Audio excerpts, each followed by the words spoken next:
What happened to missing mother of 5, Lorrin Whitehead? My name is Manny Carudis and I'm the host of the Missing podcast. Lorrin vanished unexpectedly from Bannockburn in Victoria on February 8, 2013. This case troubles me, and I think there are only two possible explanations for Lorrin's disappearance. One, she self-harmed, or two, someone else was involved in her disappearance. I don't believe Lorrin took her own life, because she had just won the toughest battle of her life and beaten cancer. Lorrin was a survivor and she was making plans for the future. So I believe she was a victim of foul play by someone she may have known. Before we begin, a quick heads up. This podcast discusses issues around suicide that some people may find distressing. No matter what the circumstances were in her life, like we didn't have much growing up but she always made things really fun. She was the mum that, used to have what we call Amelia nights, where I'd get to pick up my favourite movie and my favourite food and we'd tuck up on the couch. She really just embodied love, warmth and, her kids were her life. Lorrin was a loving, caring mother and a loving, caring daughter. Everything Lorrin existed for was for her family. Lorrin Whitehead lived for her family. So when the 43-year-old mum of 5 left her home at Bannockburn in Victoria and vanished without a trace, it crushed those who loved her. It was a book that I read. It's called Grief is Like a Backpack. And I feel that that's the exact sentiment of what missing people or having a missing loved one is like, is that, you constantly wear this grief on your back, and some days it's as heavy as the first days you put it on. And the first day that it happened and it hits you in the face. Lorrin was selfless, giving and brave. She'd successfully overcome a 5-year battle with cancer and had recently emerged from a challenging divorce. Life was improving and she was making plans for the future. However, her promising life took an unexpected turn when she vanished on February 8, 2013. She's not accessed her bank account since then and has had no contact with family or friends, leaving police baffled by her disappearance. It's more the unknown of what we don't know. To say why she left, why she hasn't returned, that's all still part of that investigation, and we just don't know those answers. Laura's disappearance has left a lingering mystery, and those close to her fear she met a tragic end at the hands of someone else. So I'd found out on the Monday that, Mum, we can't find Mum. I couldn't believe it. I still remember feeling sick to my stomach. The disappearance of Lorrin Whitehead was sudden and without reason. It has left more questions than answers, but her family are determined to find the truth, and they won't stop until they do. I'm Manny Carudis. Welcome back to The Missing, Episode 2, The Missing Mum. You won't see me anymore 'cause I'll be gone.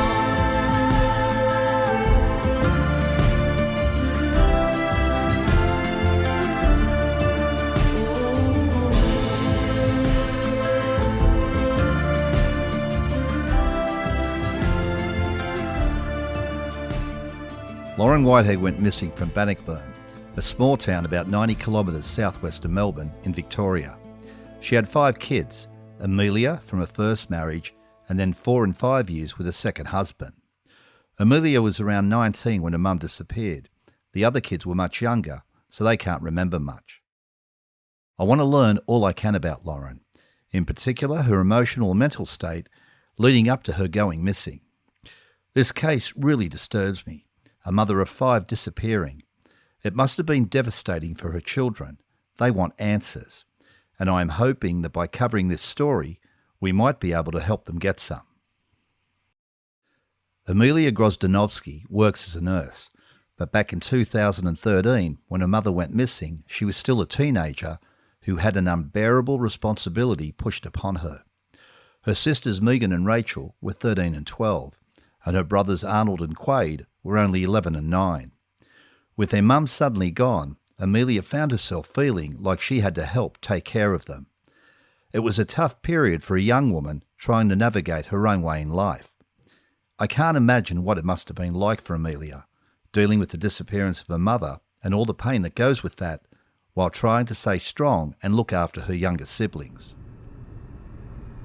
Amelia, now married herself with a baby, lives about 20 minutes northeast of Newcastle in a relatively new estate that is thriving. I notice tradies utes along the streets as new homes are being built. It's close to the beach and I imagine the lifestyle to be pretty laid back. I turn down a narrow street and pull into the driveway of Amelia's house on a corner block. As I arrive, Amelia messages me to say her husband Chris is putting their baby Ayla to sleep, so please be quiet. I think it's this place here on the left.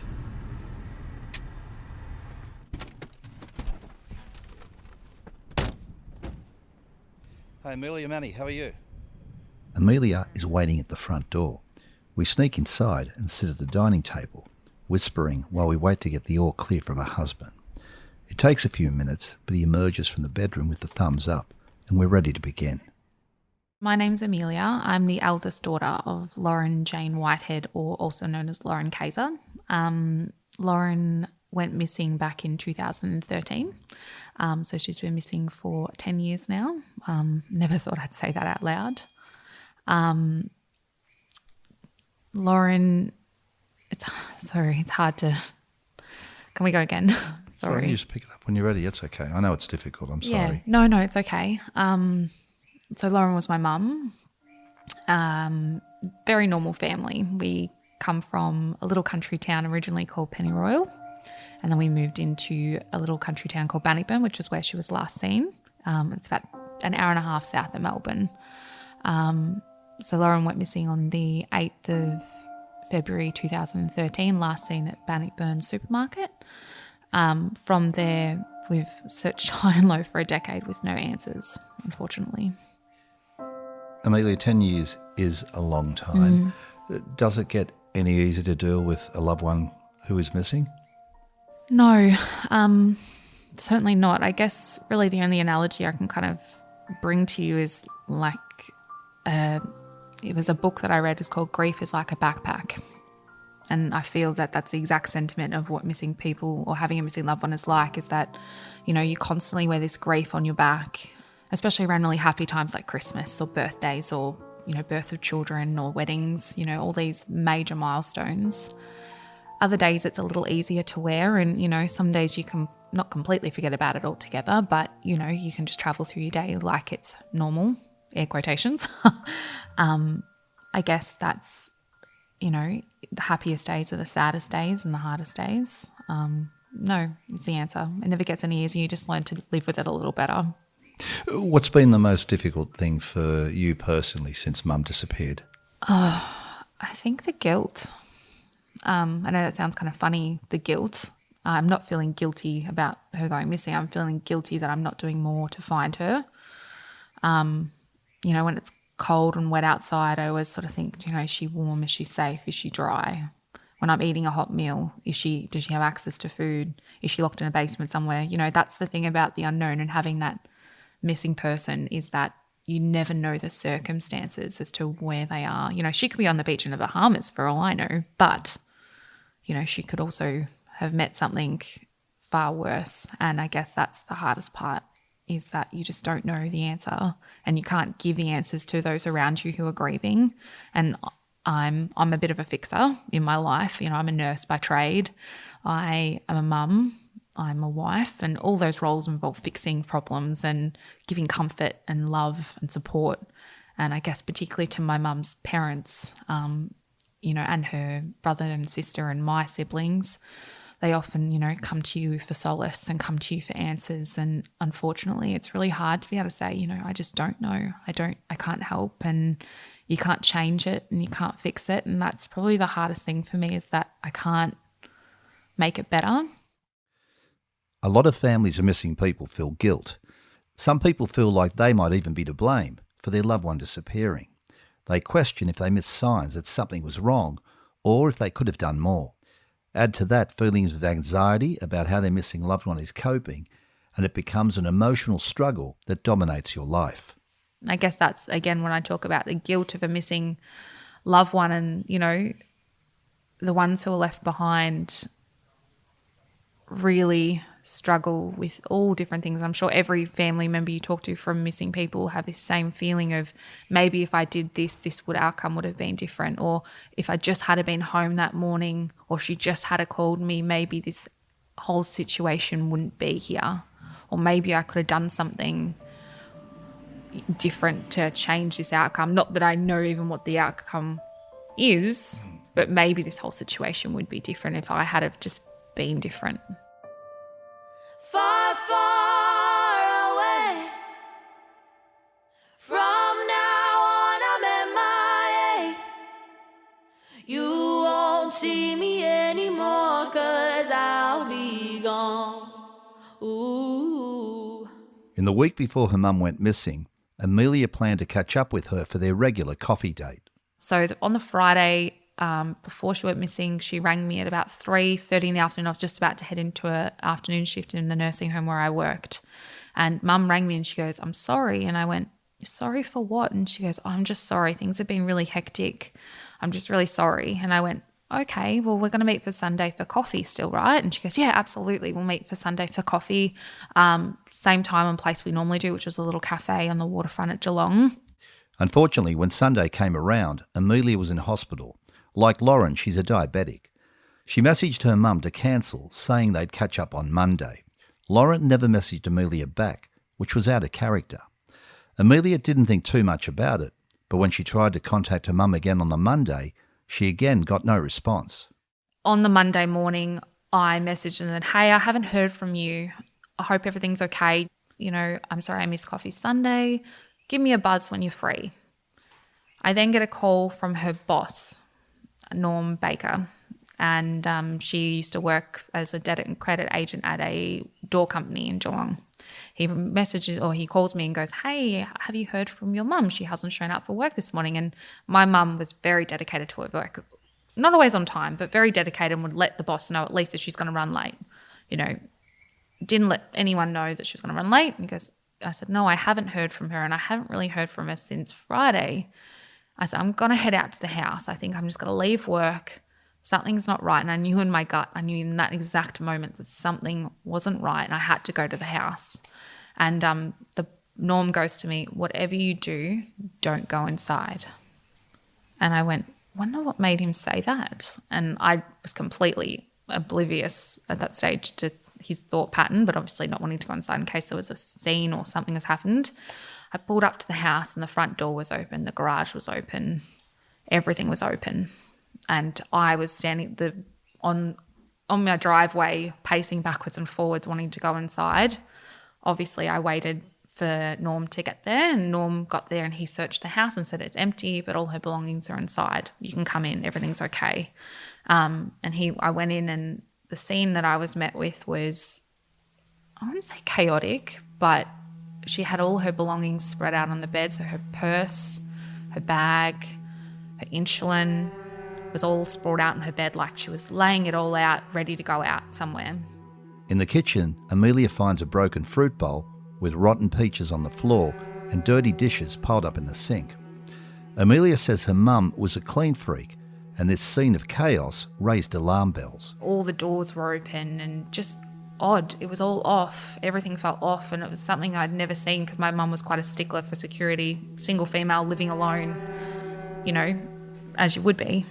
So for me, seeing all these open and the keys obviously just laying there on the bed, I knew something had kind of gone wrong, and I said, "I think we need to call the police." And her boss agreed. "Yep, let's call the police." So at that point, the local authorities were called, and the Bannockburn police come, and they took a statement, and we locked up the house and sort of just left everything as is. I cleaned up the broken bowl and the rotten fruit and put it all in the bin. Lorrin left behind a number of essential items.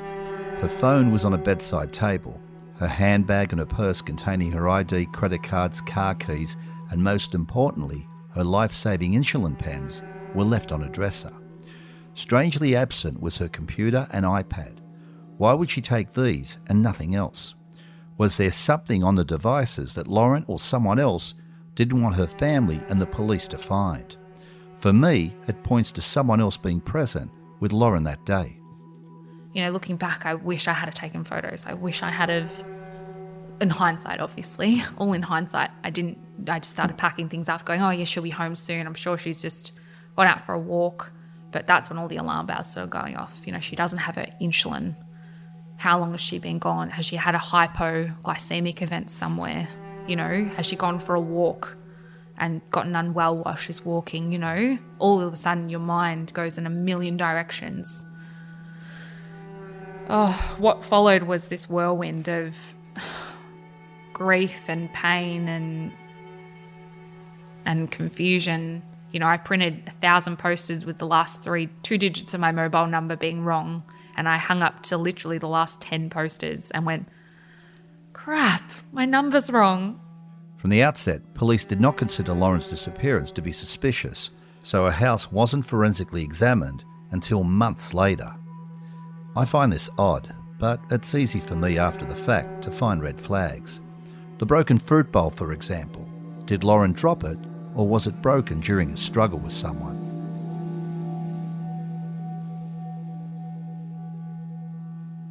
To understand how police initially assessed Lorrin's disappearance, I called the detective in charge of the investigation. My name's Tim Robinson. I'm the investigator for the missing person investigation for Lorrin Whitehead. My rank's Detective Senior Constable, and I'm attached to the Moorabool Crime Investigation Unit in Bacchus Marsh. When someone goes missing, such as Lorrin has, we don't know a great deal about them at the initial outset and that initial report.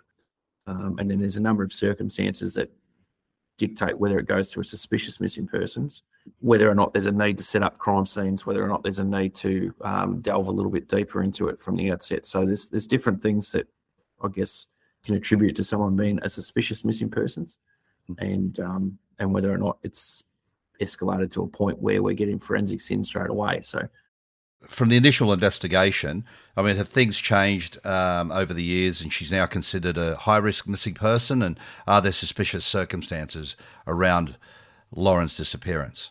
There doesn't appear to be any suspicious circumstances at this stage relating to her disappearance. And by that I mean, you know, it hasn't been suggested or noted that she's been observed to be forcibly dragged away or any sort of blood or anything at the scene to suggest foul play or that sort of interjection. So at this stage, it's still believed that she's left on her own accord without any interference from a third party at this stage. And there's certainly nothing in the investigation to date that would suggest otherwise. Police can only act on evidence, and with no smoking gun in the house, they concluded that Lorrin had left on her own. So I asked him what police know about Lorrin's last known movements.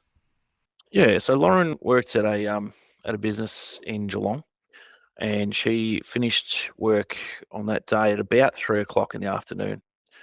She's attended Bannockburn, where she's then withdrawn some money from an ATM in Bannockburn. At about 4:30 p.m, she was observed by a neighbour to leave her house. And that probably is the last definitive sighting that we have of Lorrin. We have her leaving her address at her front gate at about 4:30 p.m. on the 8th of February 2013. And then the next visual sighting is on CCTV at the Safeway in Bannockburn at 4:42 p.m. Lorrin is seen on the store's security cameras buying a bottle of water, a Hallmark card and a pen. It's the last time anyone sees her. But in a strange twist, a Hallmark card turns up in the mailbox of her ex-husband Theo Kaiser a few days later.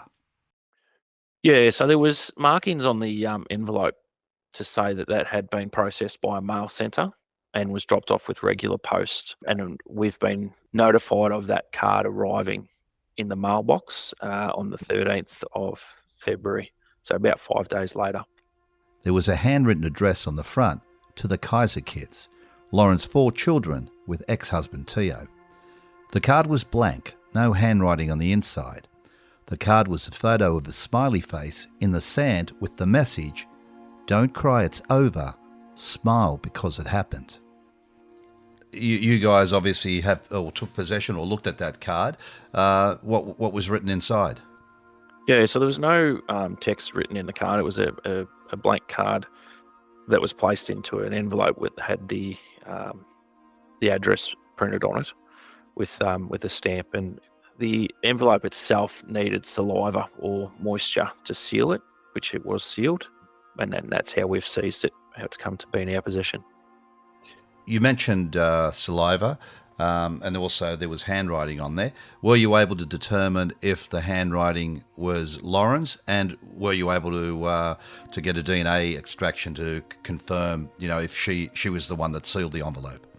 Yeah, in relation to the handwriting, I think the sample was too small to definitively make those comparisons.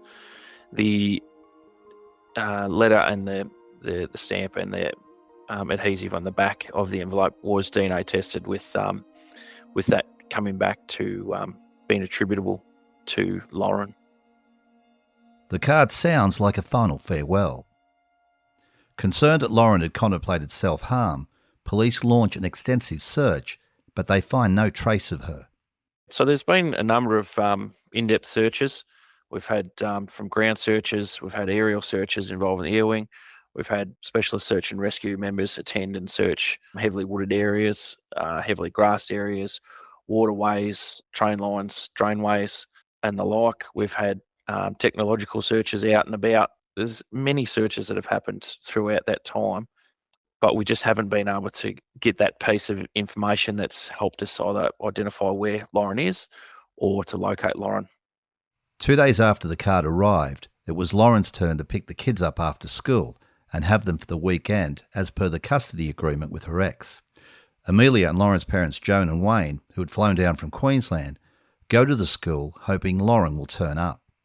They all wait nervously. They stare at every car that pulls up, at every woman who walks by, all anxiously looking for her. I remember sitting there, rubbing my hands, waiting for the 4 kids to come out of school, and obviously waiting for my mum with my grandparents, waiting for my mum to show up to pick up the kids. And everyone was just holding their breath. And I remember it getting to 4:30 and going, she's not coming. And to me, that was just the biggest shock in the world, because those kids were everything, and she would be there at 3 o'clock for a 3:30 pickup. She'd be waiting anxiously to have them back after a week at their dad's. And, for me, I think that was the real moment that it sort of hit. I hadn't really thought about it all week. I'd just been sort of thinking, she's just going to come back. She's just needed to clear her head. Something's obviously happened we don't know about. She's just gone to clear her head and she'll come home. And I think for me, that's when the penny really dropped, that she's not going to come back, or something's really happened, or something serious is going on. Even though we'd done all the right things involving the police and doing all this stuff, I sort of thought, this is just going to be one big joke later. This is just going to be one big story that we're going to have around a table in Christmas. You know what I mean? It's not something you would expect that 10 years later I'd be still sitting here going, that grief is still here.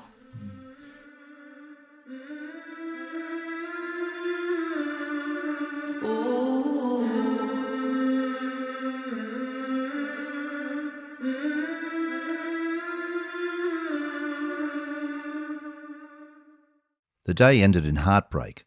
Lorrin never showed up, and her family immediately feared something was very wrong. Police looked into Lorrin's background and learned she had a messy divorce from a husband of 13 years, Tio, so they called him in to find out if he knew anything. Marriage breakups are often difficult, so the ex is always someone the cops want to talk to.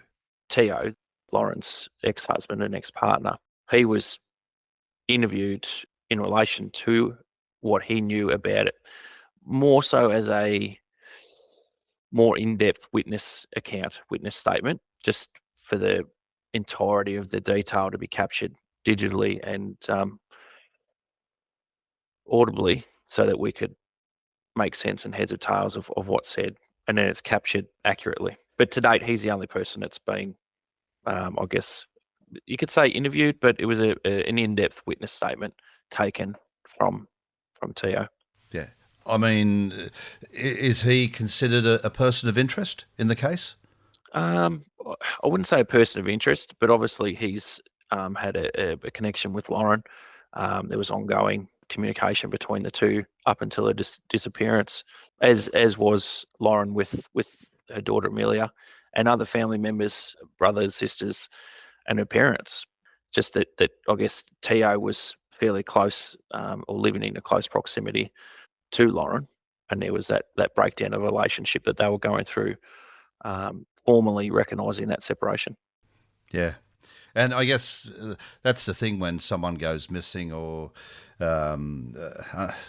under any circumstances. I mean, you start with the people that are close to them. And in this case with Lorrin, we work back through her family. We want to find out as much as we can about Lorrin. And as I mentioned before, with that information gap that we have and that we try to fill, we need to speak to those that knew her best. And in this case, Tio, Amelia, Lorrin's parents, neighbours, friends, recent acquaintances, things like that. So we backtrack through all that to try and capture that information quickly and thoroughly as we can. So then we've got that whole picture encapsulated in that instance. I spoke to Tio Kaiser and asked him to participate in this podcast, but he declined, which is his right. He told me Lorrin suffered mental health issues and he thinks she may have self-harmed or even started a new life somewhere else. Detective Tim Robinson says there is no evidence linking Tio to Lorrin's disappearance, and he is not a person of interest. From the moment I started delving into this case, I quickly concluded that I believe there are two most likely explanations for Lorrin's disappearance. One, that she couldn't cope with the pressures of life, so she self-harmed. We know Lorrin's marriage had ended, and as well as the division of assets, they had to work out custody of the children, so they were stressful times. Or two, that she's a victim of foul play. By all accounts, Lorrin lived for her children. She was hopelessly devoted to them, so I think her sudden disappearance points to another person being involved. The police have their theories, which they're keeping to themselves, and that's fair enough because this is an active investigation. But I need to find out how much stress Lorrin was under. Remember, she'd spent years battling cancer and her marriage had ended in a tumultuous divorce. These things can take a heavy toll on someone. But Lorrin's daughter Amelia is quick to dismiss talk of suicide and says her mum was thriving after the divorce and looking forward to the future. She was the best I'd seen her in a long time. So, they'd finally settled out the custody agreements. She was trying to think about maybe getting a passport and going away on holiday. She was planning. She was studying. She was, looking at new jobs, new prospects. We were planning a mother-daughter trip. All these things that, to me, I've in my time as a nurse, I've seen what mental health looks like and I've seen what depression looks like. And although she, was going through this really rough time in her life, she was definitely in a new chapter. Things were good. She was still trying to figure a few things out, but things were on the mend. The week before she vanished, Lorrin spent the weekend with her best friend, Louise Anderson. I tracked down Louise at her home in far north Queensland, where I spoke to her over the phone. So I met Lorrin. Both of our eldest children went to the same kindergarten. So it was actually our husbands at the time who met dropping off children, and the families became close.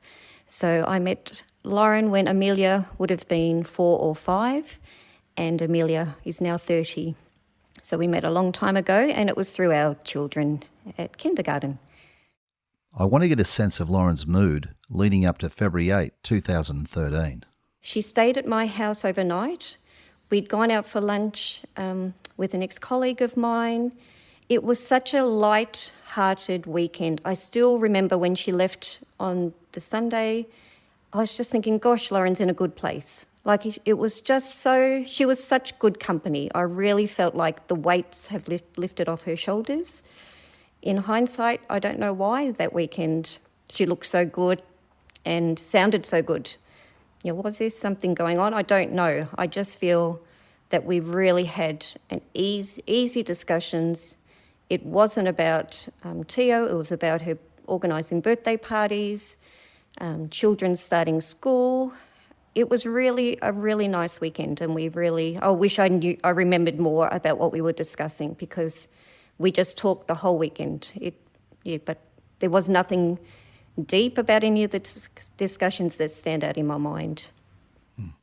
It sounds like there was no indication that anything is wrong, and it sounds like she was positive and looking forward to the future. I would definitely agree that I felt like even after that weekend, any other discussion I'd had with her always turned around to the divorce, what was negative, all the things that were going wrong. That weekend, I felt we were just two women having a weekend together. It was really a lot of fun. And I do think it was a really nice, I have nice memories of that weekend because we were both smiling and happy, and it was just two friends catching up. I wish, I held more memories of the discussions because that was the last time I saw her. Louise remembers getting a frantic phone call from Amelia telling her Lorrin was missing and immediately being overcome with a feeling of dread. So it was on the Monday, and I had a call from Amelia to say, had I seen or spoken to her mum, which I hadn't because I'd been away that weekend. So I hadn't heard or spoken, we hadn't messaged. There was no correspondence with Lorrin and I that weekend. So I'd found out on the Monday that, Mum, we can't find Mum. And I couldn't believe it. I still remember feeling sick to my stomach. And Mark and myself both said to each other, what's gone on? Something's big's here, because Lorrin would never just go without having any correspondence with Amelia. There was no drama about her. The only drama in her life was around Teo, the marriage, the breakup, the kids. Louise also recounts an unsettling revelation to her husband Mark from one of Lorrin and Teo's children after Lorrin went missing. Another alarming thing was, once she disappeared, we really didn't have a lot to do with Teo. But very early on, Teo and the kids came to visit because Teo and Mark were very close, great mates. And one of the kids said to me, Dad told me that Mum's topped herself. And those words still ring true in my mind, that I haven't made that up because they were such harsh words. And it wasn't until later I thought, how does he know that she's never coming home? If they were my kids, I would have said, oh, look, we don't know where Mum is, she'll be home soon. For someone to say that she's topped herself, why was he so adamant she was never coming home? Why was he putting that thought in the kid's head that Mum's gone? Police have officially cleared Teo of being involved in Lorrin's disappearance. But this is what happens when someone goes missing. People speculate and look for someone to blame. Amelia too has had her suspicions about who may be responsible for her mum's disappearance. I've held this belief from from that penny dropping, whether it be by their own hand or by external organisation or by accident, temper. I feel that this person is solely responsible for her going missing, and they know who they are, and I've confronted them in the past. And, it's really hard because I've actually, over the decade, forgiven them. I've moved forward, and I don't wish anyone any harm, and I'd never name the name because, they're an important figure in our life still. When Lorrin disappeared, it cast a shadow over her children's lives, tearing them apart emotionally. Lorrin's parents, Joan and Wayne, have also endured an unimaginable heartache, navigating the challenge of coping with their daughter's disappearance while supporting their grandchildren. Currently on a cruise, I spoke with them when their ship docked in Western Australia. Lorrin was a loving, caring mother and a loving, caring daughter. And how important is family to Lorrin? Everything Lorrin existed for was for her family. And Wayne, 5 beautiful children. What did they mean to Lorrin? Her life. It was her life. She had 4 children to Teo and 1 to her previous husband. But that was her main concern were her children. 10 years without any contact is a long, long time. This is a difficult question, But do you believe that Lorrin could still be alive? Difficult to say. I don't think so. We live in hope, and we look out of every train window and every bus window and every venue where we go, hoping we may see her. But we haven't had any luck with that at all. I doubt it. I mean, how difficult is it living with a loved one who's missing?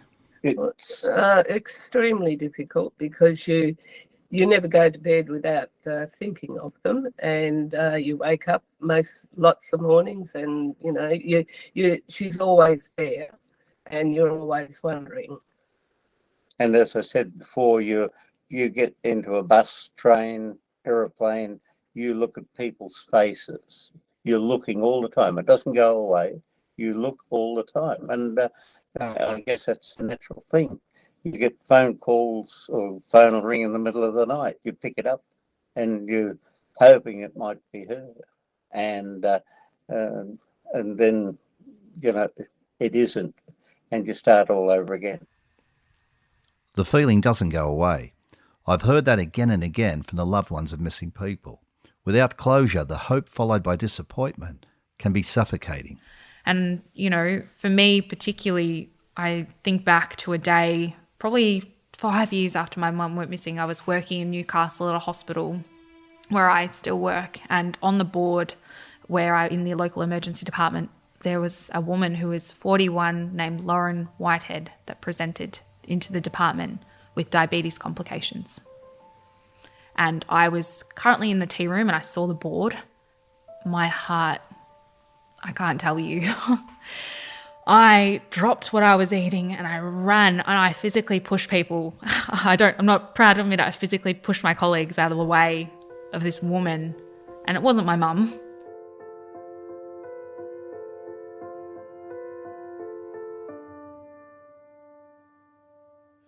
While authorities lean towards the theory of suicide, I'm not convinced. What I've learned about Lorrin while researching this podcast is that she had an unwavering commitment to her children and made active plans for the future, especially after conquering cancer. I can't see her taking her own life after winning the battle of her life. And why hasn't her body been found? Remember, she left her house on foot, so she couldn't have gone far. It doesn't make sense to me and those closest to her. My reason for doubting she could have taken her own life, because she loved those kids so much, everything she did was for them.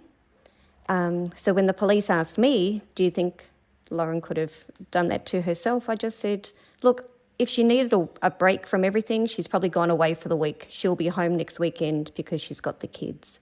I really felt like if anything was going to bring Lorrin back was the children, because if she'd made this rash decision, I just needed to get away, the kids would have drawn her back. She loved us and she loved our kids and she loved our family. She had such a positive outlook, looking for jobs, going away, travelling, making plans, starting a course. She's the happiest I'd seen her in months and months. She'd just overcome a massive health battle. That's not someone who is going to then go out and commit suicide. Amelia, 10 years, like I said earlier, a long time.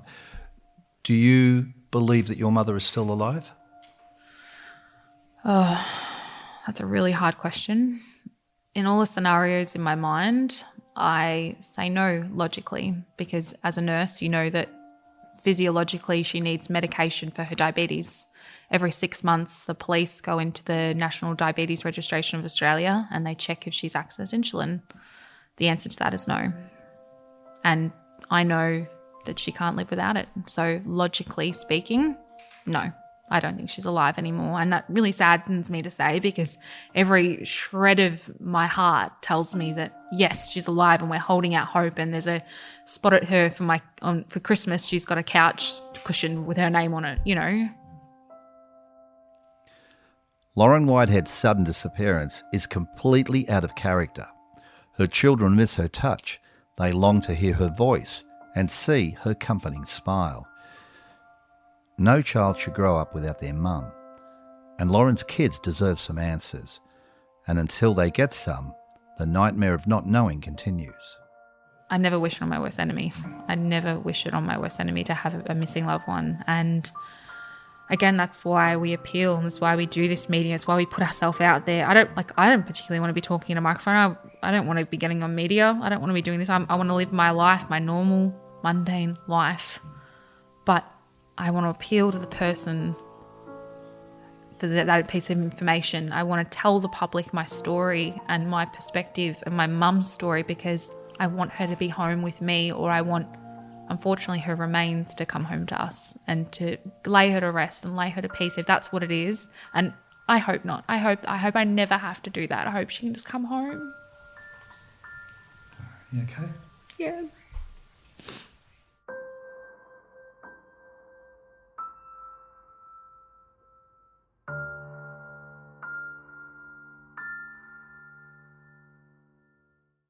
Do you know what happened to Lorrin Whitehead? Because someone somewhere knows something. 5 children have grown up achieving special milestones, like finishing school, getting a job, or going to university, and celebrating birthdays, all without the love and support of their mother. They miss her and want her home. I'm convinced that someone somewhere knows something, and if that is you, you need to find the courage to do what is right. Don't make excuses to remain silent. That's gutless, and the guilt will hound you daily. 5 children are without their mother, and they deserve to know why. Lorrin Whitehead disappeared on Friday, February 8, 2013. She's described as 170 centimetres tall, of medium build with brown hair, brown eyes and a fair complexion. If Lorrin is alive today, she would be 52 years old. Victoria Police have produced age progression images to show what Lorrin would look like today. If you have information about the disappearance of Lorrin Whitehead, please call Crime Stoppers on 1800 333 000. And don't forget, you can also reach out to us. Go to themissingaustralia.com.au for more info, or check the show notes to this podcast. Next time on The Missing.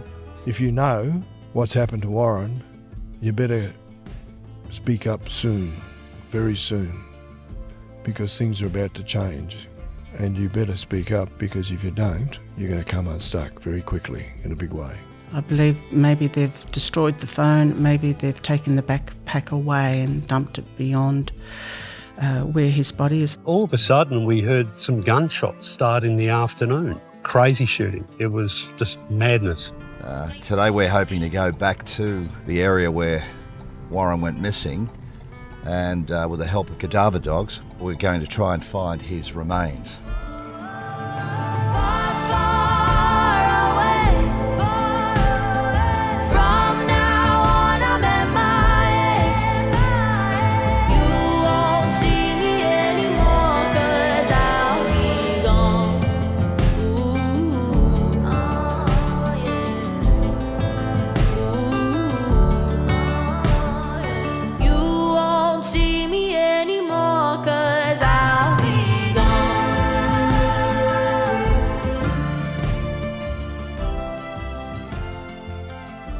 Thank you for listening to this episode of The Missing.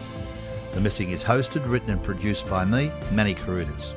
It was edited and produced by Andrea Teese Evanson. The Missing is endorsed by the Daniel Morcombe Foundation.